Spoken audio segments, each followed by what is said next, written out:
हो, माझेच नव्हे तर पूर्ण राज्याचेच एक मुलं आहेत.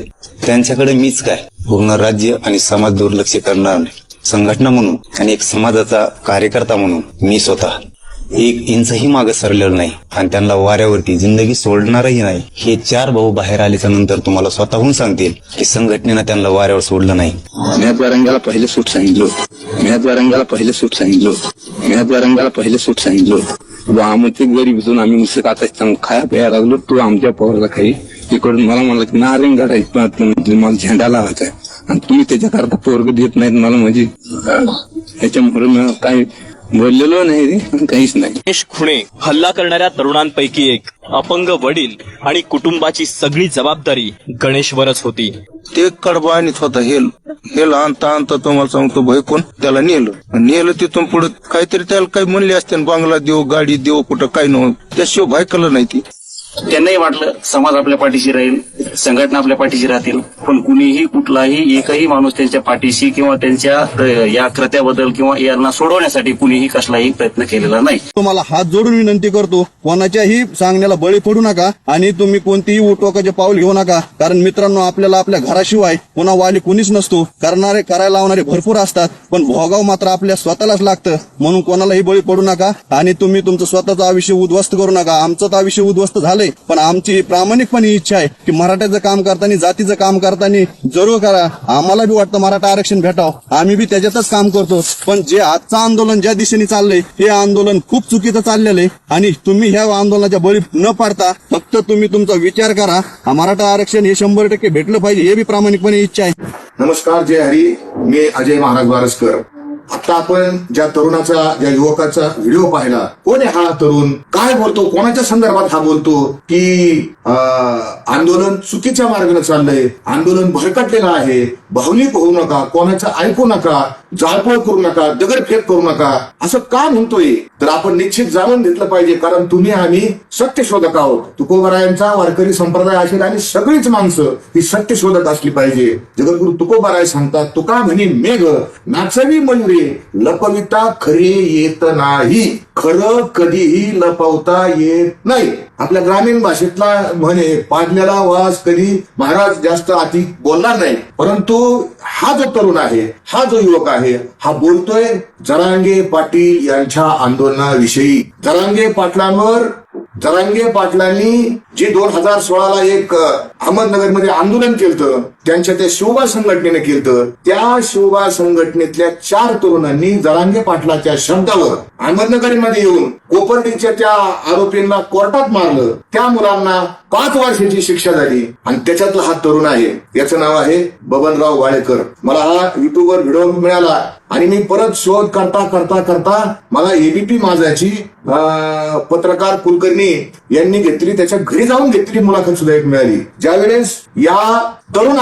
तरुणांवर 5 वर्षाची शिक्षा लागल्याचा जो गुन्हा होता तो सिद्ध झाला, त्यांना शिक्षा लागली. या तरुणांना न्यायालयाने 5 वर्षाची शिक्षा सुनावली. त्यावेळेस एबीपी माझाचे पत्रकार श्री कुलकर्णी यांनी या कुटुंबियाच्या, म्हणजे 4 जण मला असं वाटतं त्याच्यात आरोपी होते, पाटील होते, खुने होते, वाळेकर होते, अजून एक युवक होता, त्यांच्या घरी गेले आणि त्यांच्या घरी जाऊन त्यांनी मुलाखती घेतल्या आणि त्या मुलाखतीमध्ये त्याच्यातून जे वास्तव सत्य बाहेर आलं ते सत्य आपण जाणून घेतलं पाहिजे. विरोधाला विरोध करायचा म्हणून नाही, जरांगे काय माझा भाऊबंद नाही, काय नाही, मुळातच जरांगेचं मी जरांगेचं समर्थक होतो. प्रचंड प्राणाने जरांगेचा मी प्रचार केला. मी म्हणलं इतका प्रामाणिक माणूस भेटलाय, अरे इतका सच्चा कार्यकर्ता भेटलाय मराठ्यामध्ये, नवीनच आता काय हे आलंय, खरंच माणूस आहे. पण जसं एकदा जवळ गेलं ना तेव्हा माणसाला कळतं, दुरून डोंगर साजरे, जवळ गेलं का हे काय चीज आहे, काय भानगडी हे कळतं. या जरांगेच्या मी जवळ गेलो आणि मला याचं खरं रूप कळलं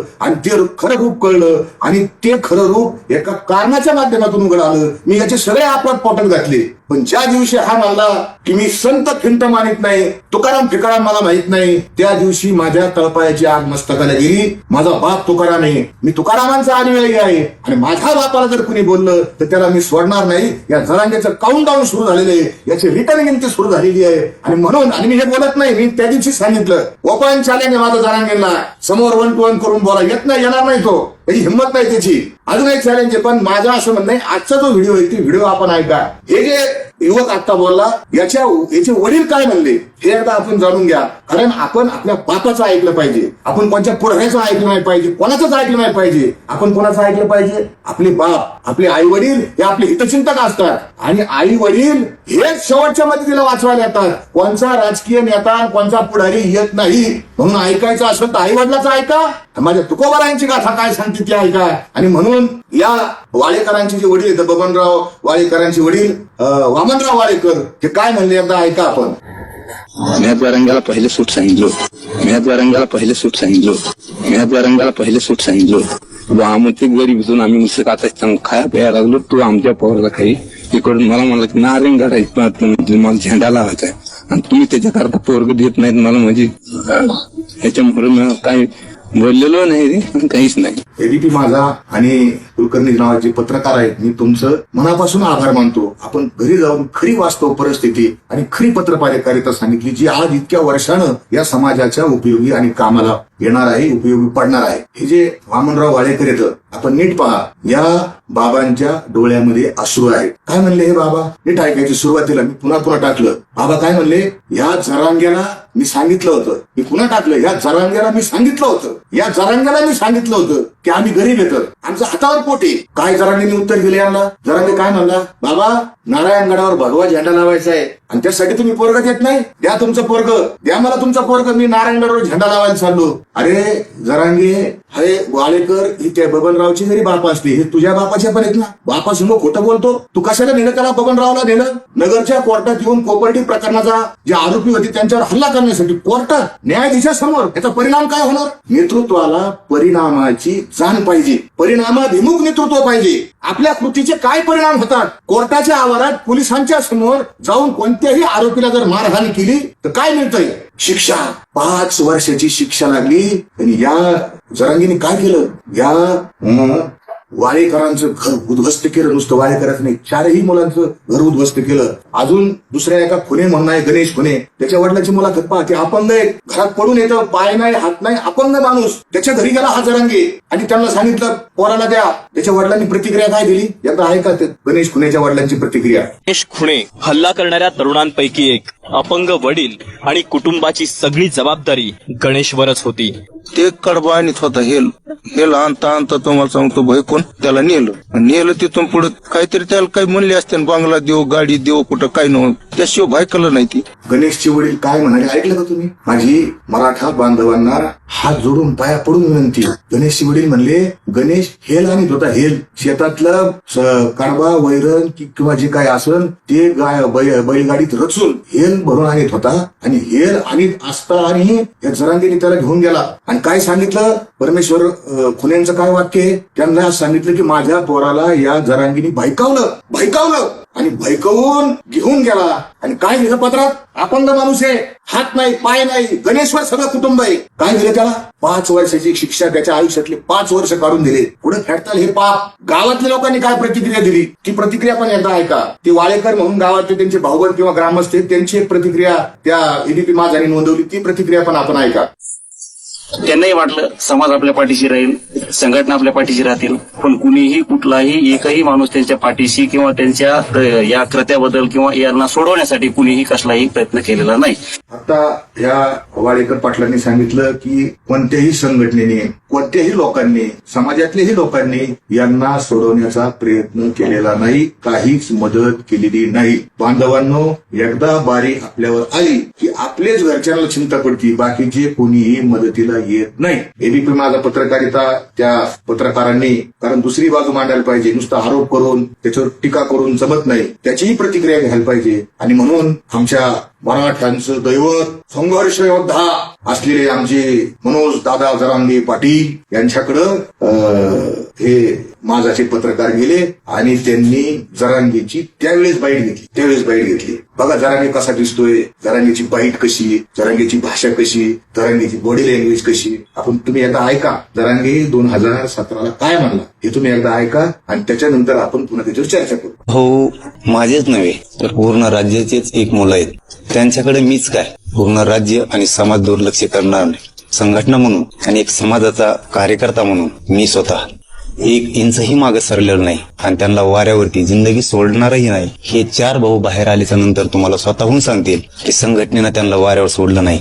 लाठी चार्ज व्हायच्या आधी मी खात्रीने सांगतो, आपण माझा व्हिडिओ पाहत असाल, महाराष्ट्रातल्या 8% लोकांनी सुद्धा जरांगेला पाहिलं नव्हतं. हा एका रात्रीतला नेता आहे, लाठी चार्ज झाल्यानंतरचा नेता आहे. आपल्याला याची हिस्ट्री बघायची संधी मिळाली. हा 4-5 वर्षापूर्वी कसा दिसत होता हे जरांगे पाटील आता आपण पाहिले. याची बॉडी लँग्वेज पहा, याची भाषा पहा, याची डोळे पहा. डोळ्यात डोळ नजर मिळत नाही, भामटी नजरी, खाली नजरी, अपराधीची नजरी, कपटाची नजरी. सिद्ध होईल पुढे, त्याचा पुरावा पण देणार आहे मी. काय म्हणला, हे माझेच पोरं नाही तर सगळ्या राज्याची पोरं येतं, सगळ्या समाजाची पोरं येतं. का रे, तू आम्हाला विचारलं होतं का? तू समाजावर जबाबदारी कोणी घ्यायला पाहिजे? त्यांची निर्णय कोणाचा होता? कोपर्डीच्या मुलांवर हल्ला करायचा निर्णय कोणाचा होता? निर्णय तू घेतला. मग तू जायचा मारायला, निर्णय तू घेतला. आणि शिक्षा कोणाला? त्या पोरांना. आणि ज्या वेळेस त्याच्या घरच्यांची परिस्थिती बिकट झाली, नाजूक झाली, तेव्हा जबाबदारी कोणावर? हे माझेच पोरं नाहीत, त्याचे सगळ्या राज्याचे समाजाची पोरं येतं. तू आम्हाला विचारलं नाही आणि जबाबदारी आमच्यावर भेटली. तो जबाबदारी तुझी आहे. जरांगे, तू काय म्हणला, संघटना आणि व्यक्तिगत मी 1 इंचही मागे हटणार नाही, 1 इंच. आणि पुढे काय म्हणतो जरांगे, पुढचं वाक्य फार महत्वाचं आहे, फार महत्वाचं वाक्य. आपल्या डोळ्यात झणझणीत आमच्या घालणारं वाक्य. काय म्हणतो जरांगे?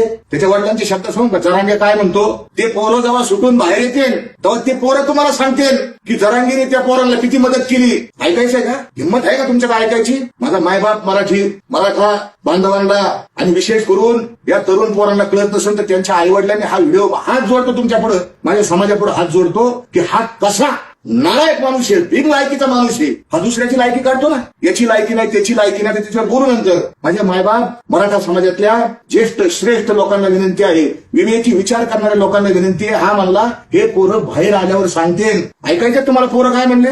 ज्यांनी 2-2, 4-4 वर्ष जेल भोगली ते पोरं काय म्हणले ऐकायचं? ऐका एकदा, विवेक भान ठेवून पहा, ऐका, पूर्वग्रह काढून ठेवा, ऐका. मी बाबुराव वामन वाळेकर, मी मनोज जरांगे पाटील यांच्या घराशेजारीच त्यांच्या गावात राहतोय. मी शिवबा संघटनेमध्ये 17 ते 18 वर्ष झालं काम करतो.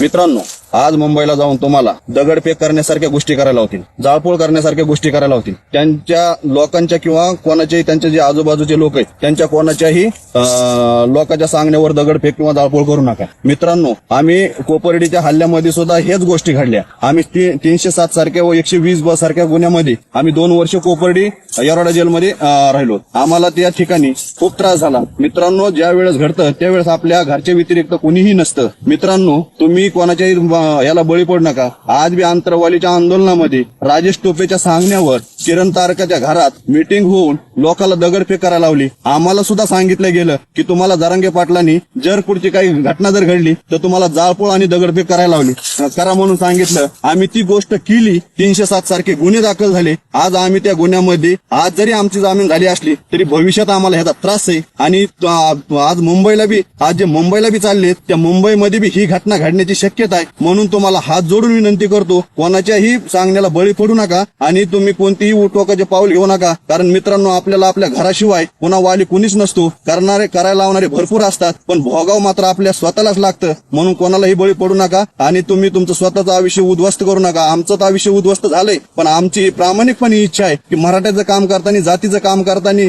जरूर करा. आम्हाला बी वाटतं मराठा आरक्षण भेटावं, आम्ही बी त्याच्यातच काम करतो. पण जे आजचं आंदोलन ज्या दिशेने चाललंय हे आंदोलन खूप चुकीचं चाललेलं आहे. आणि तुम्ही ह्या आंदोलनाच्या बळी न पाडता फक्त तुम्ही तुमचा विचार करा. मराठा आरक्षण हे 100% भेटलं पाहिजे, हे बी प्रामाणिकपणे इच्छा आहे. पण तुम्ही तुमचं स्वतःचं आयुष्य आणि स्वतःवर गुन्हे न दाखल करता मराठा आरक्षण कसं भेटेल ह्याचे फक्त प्रयत्न करा.